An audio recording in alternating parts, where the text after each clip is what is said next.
Welcome into New Orleans Saints Now. I'm your host, Trace Girouard, and in today's show, we got plenty of Saints news and rumors to break down from today, from yesterday, from all sorts of stuff.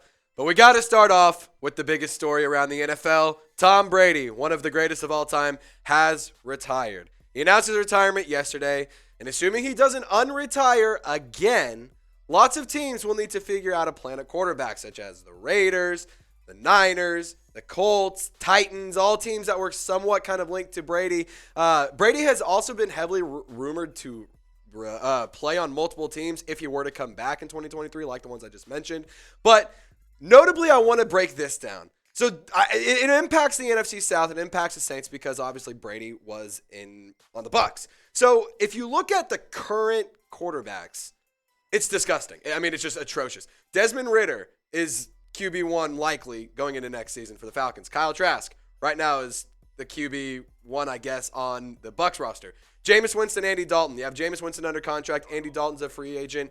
Sam Darnold, he's the one you got on the roster right now, but he is a free agent this offseason, so we'll see if they bring him back. Otherwise, I guess it's like P.J. Walker because they let Baker Mayfield go. Point being, I just wanted to show you this graphic because the NFC South is wide open. It is just absolutely wide open. And it's one of those things where if you play this offseason correctly, you play this smart, and you play this well, you can go and compete and make the playoffs very easily. I mean, the NFC South was a joke this year. And I think that it could be even worse next year now that Tom Brady is out of it. The Bucs are not a guaranteed team to win the South anymore. And so it's one of those things. Go be smart, Mickey Loomis. Dennis Allen, please, for the love of God, figure it out and go compete and make the playoffs. But kind of a cool picture. I wanted to show it to you guys. Demario Davis, shout out to you because you got the last interception for Tom Brady for the Saints. Kind of crazy, kind of a cool thing. Obviously, you wish you won that game. But, hey, shout out Demario Davis, Shy Tuttle, and Tano passing also in on the last sack on Brady. But, love him or hate him. Drew Brees is always going to be my GOAT. But shout out Tom Brady, 7 Super Bowls, hell of a career. Pretty much any and every record you want. Wish him a happy retirement. Go down, type 12 in the comments section.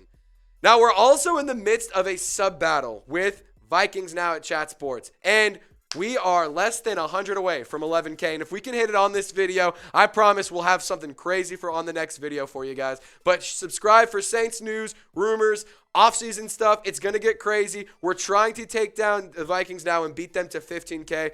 We got a nice little lead on them, so help me out and let's get to 15K and beat Patrick Seatman this offseason. All right, Cameron Jordan. He knows what he wants in a first-round draft pick. He knows exactly what he's going for. He's saying, so, you saying we got a first-round draft pick. And this all happened right after the Sean Payton trade went down with the Broncos. Obviously, they're going to have the 29th overall pick this year. It's a late pick. A lot of people are upset about it, but I'm in the thought process of, hey, you got a first-round pick for a guy that hasn't even coached in a year. So that's pretty good, I would say. But Cam Jordan said, nah, realistically, fine, quarterback, and then defensive tackle. He wants a defensive tackle. Get my man Cam some help. My man Cam is starving for some help on the offensive interior or on the defensive line, excuse me. And so if you look at the defensive line, a lot of free agents this coming offseason. You got Kentavious Street, who was actually a pretty nice little signing for you. Albert Huggins, Marcus Davenport, God no. I mean, it's weak. The free agency class, I think you can let a lot of these guys walk and save some money, but I think you got to go and get some help on the defensive line because it really is just Cameron Jordan. Carl Granderson took over for Marcus Davenport after he was underperforming. David Onyemata really took some strides this year, but you really need to get him some help. And if you take a look at this list, I have the 5 biggest offseason needs for the Saints, whether it's addressed in draft, quarterback, or draft, trades, free agency, whatever. You got to go get a quarterback. Just obviously, we cannot run it back with Andy Dalton. That's just not going to happen. Defensive line, got to get Cameron Jordan some help. He's older. The defensive line has always been one of the stronger parts of the Saints. The Saints defense, if you want to have that swagger, you want to have that fun, and you want to have that energy, it all starts with the front four. So you got to have some defensive line help, get some good depth in there. Running back, Alvin Kamara is facing a suspension. You really want to get him some help, as well as whenever he's back, because you need a running back too. Benjamin's on the roster. He was signed as a late free agency signing, so you want to get him some help. A young guy in the draft. You could probably go get somebody in the late round or maybe even go ball out in free agency or go get a trade. Safety, Go get Tyrann Mathieu some help. Marcus May, he was a pretty good little signing. I really liked what I saw out of Marcus May in the playing time that we got from him. He was banged up a little bit. He also is facing a potential suspension. So you want to get Tyrann Mathieu some help because you do really want Daniel Sorensen to, be one of your starting safeties. No, my point being you got to go get somebody younger. And wide receiver, you can always use more wide receiver depth. And the Saints do need a big body guy, a pass catcher that's going to go and make those contested catches and make those tough catches. But before we get into even more draft targets, I have some guys that you could even go get in the first round. I want to tell y'all all about our proud sportsbook partner, BetUS.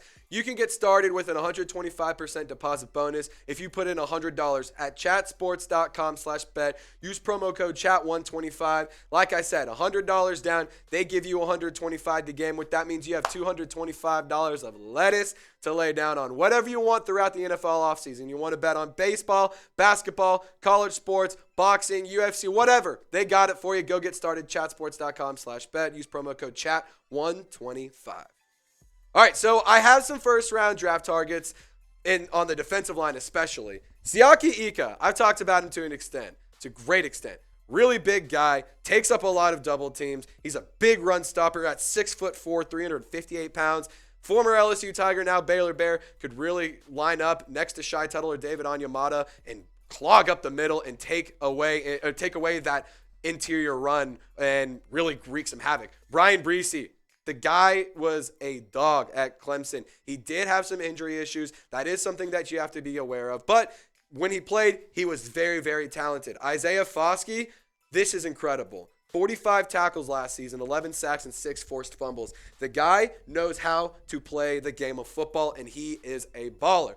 And now some quarterback draft targets. And I try to shake it up. I try to give some different names in here every single time I bring up a quarterback draft target because we've talked a lot about a lot of different guys. But Hendon Hooker is my number one quarterback draft target that you can get with that 29th overall pick because you're not going to get a C.J. Stroud, Bryce Young, or Will Levis. And quite honestly, I don't want a Will Levis. So give me Hendon Hooker over those guys or over Will Levis. Tanner McKee out of Stanford. Well, let me just give you Hendon Hooker's stats real quick. 69.6 completion percentage, 3,135 yards, 27 touchdowns, 2 interceptions. The guy is a baller, was integral in Tennessee's success this season. Tanner McKee at Stanford, 62%, 2,900 yards, 13 touchdowns, 8 interceptions. I'm not crazy about him. I don't think he's bad. I don't think he's great. I just don't have a great read on him. I think you could honestly do better. Max Duggan, honestly, is even a better option in my opinion. If you remember anything about the TCU Horned Frogs, it's that this kid was an absolute gamer. He did everything he could and put everything he had into every single snap, and that's something that I think could really fit in well with the culture of the New Orleans Saints. 63.7 completion percentage, 3,698 yards in the air, 32 touchdowns, 8 interceptions, and the biggest reason why the TCU Horned Frogs were able to make that historic Cinderella run to the national championship, in which they got blown out by the Georgia Bulldogs. But the show isn't always about me. It's actually about you, Who Dat Nation. So I want you guys to let me know, what position should the Saints draft in the first round this year? Should they go quarterback, running back, safety, defensive line, whatever? You let me know in the comment section, and I'm looking forward to hearing from you guys. Excuse me. All right, some Saints coaching updates, some Saints coaching news, rumors, all sorts of that jazz. This just in from Tom Pelissero. The Saints are interviewing former Browns defensive coordinator Joe Woods for their defensive coordinator job. This is after Kris Richard has parted ways with the Saints. Ryan Nielsen obviously hired as a defensive coordinator for the Falcons. We'll get into that in a little bit. But Joe Woods worked with Dennis Allen on his staff in the Raiders. We all know how bad that staff and how bad that team was. I'm not crazy about it. I really think that you could probably do better. Vic Fangio just hired by the Dolphins, so that's obviously off the table. But I don't think you really want to run it back with Joe Woods. The Cleveland Browns defense this past season underperformed greatly. Now, in other news, in the NFC South just wants to be the Saints. I'm just going to go ahead and say it. They want to be the Saints so damn bad. The Buccaneers have interviewed Ronald Curry, currently the Saints passing game coordinator, QB's coach, for the open offensive coordinator position. He is currently helping out at the Senior Bowl, so that's notable. Saints could lose Ronald Curry to the Bucs, which would be a big loss, I think. it's a pretty good coach, and he's a really smart football guy. In other news from Tom Pelissero, this came in yesterday. The Saints parted ways with co-defensive coordinator, secondary coach Kris Richard. Sources tell me and Ian Rappaport, New Orleans' other defensive coordinator, Ryan Nielsen, recently took the job for the defensive coordinator in Atlanta, and there's significant changes coming to the defense. And the reason that they parted ways with Kris Richard, that he's a very smart guy. There was really no issues. It just they had philosophical differences, and the team decided to move in a new direction. It happens. I don't think that's a great move. The offense is really what the issue was, not the defense, so I'm not really crazy about it. But for Saints coaches in the NFC South, Ronald Curry, just to kind of recap it, interviewed for the open offensive coordinator position. Ryan Nielsen, hired as the Falcons defensive coordinator last weekend. Kris Richard, he did interview for the defensive coordinator position for the Panthers, and as we now know, has parted ways with the New Orleans Saints. But here's the deal. Good coaches get promotions. It's just business. The NFL at the end of the day is a business. So the fact that Kris Richard now has the opportunity to go and be a defensive coordinator an offensive coordinator. No, defensive coordinator. I'm losing my mind.